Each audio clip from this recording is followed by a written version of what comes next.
Hello YouTube. So this is one of my two projects that I've been working on today.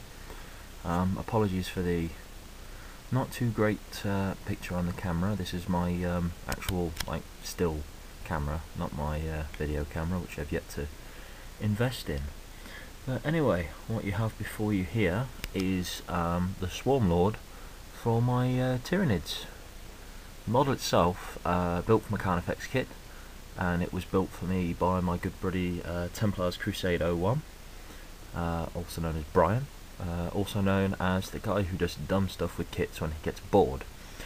He basically turned around to me and said, "What have you got at home you haven't built yet?" I said, "I got a couple of Carnifex kits," and he said, "Give them to me."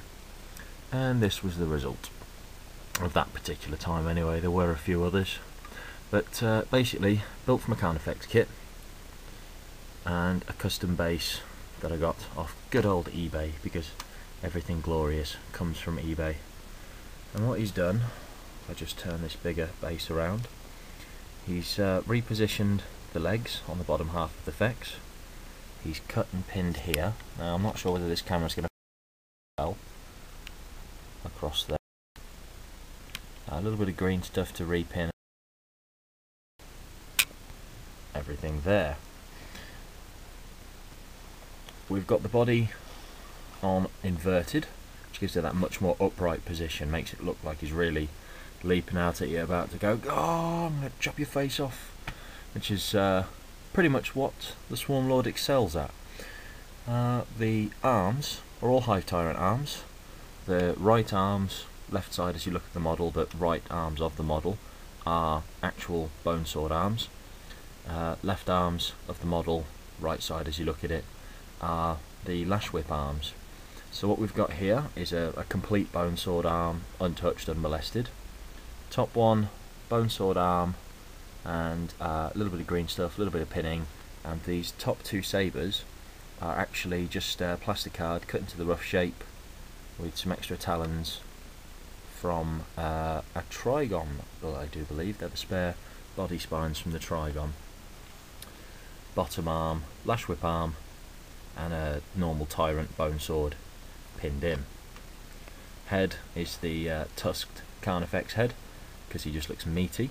Again, the extra mandibles put on there are the body mandibles from a Trigon kit, and a couple of extra spines on the top of the head there. The focus isn't great, sorry about that. Get around to getting a decent camera. So yeah, that is my Swarmlord. In comparison to a normal GW model, this guy is pretty huge. If you've seen Brian's video when he first made it, I believe he stuck it next to his Reaver Titan, and the Reaver's knee pad comes up to about here, so he's pretty big.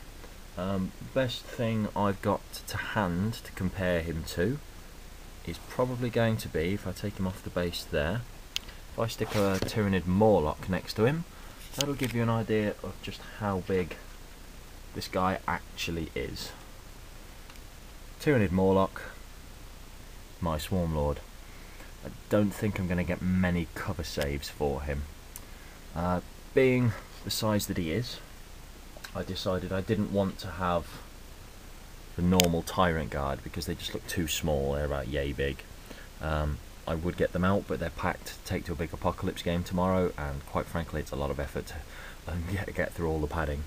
But for his Tyrant Guard, or Swarm Guard as I'm using them, I'm actually using some old edition Hive Tyrants, where they've got the lash whip and a bone sword, so I can have them as one or the other. And in their weapon arms, I've taken the barbed stranglers and the venom cannons off, and I've put two two Carnifex backplates together to make a riot shield in effect, and they come up a little bit taller. They just look a little better suited. In terms of painting, it's a base coat of bleach bone with then quite a heavy dry brush of skull white over the top.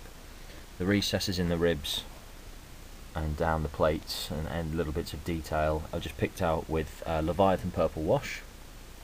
Then his plate armour down the legs and the back. it's not actually wet blended. Again, this camera doesn't show it very well.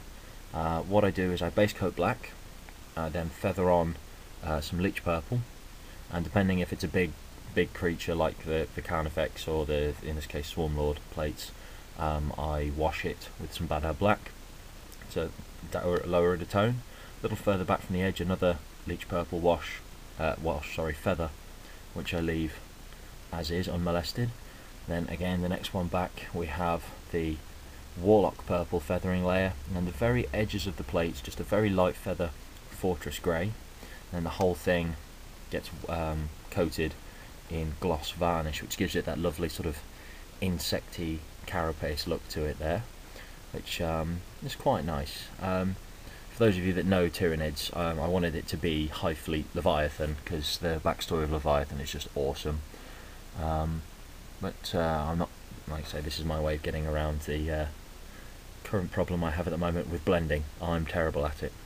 The bone swords, obviously the lightning across them, the energy is quite effective, I think. I quite like it.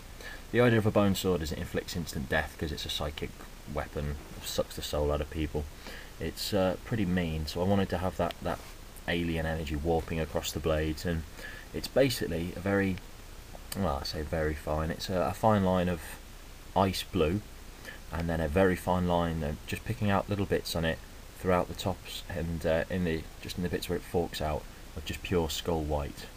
And yeah, I think he looks pretty awesome. So thanks to everyone who's watching.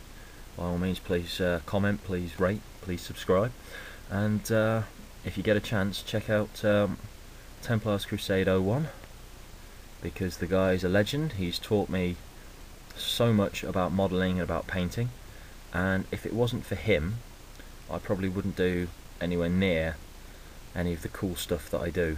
And he has this annoying habit of saying, let's give this a go, and it just develops and steamrolls from there. Anyway, thanks for looking, guys, and yeah, play safe, play fun, and I'll catch you later.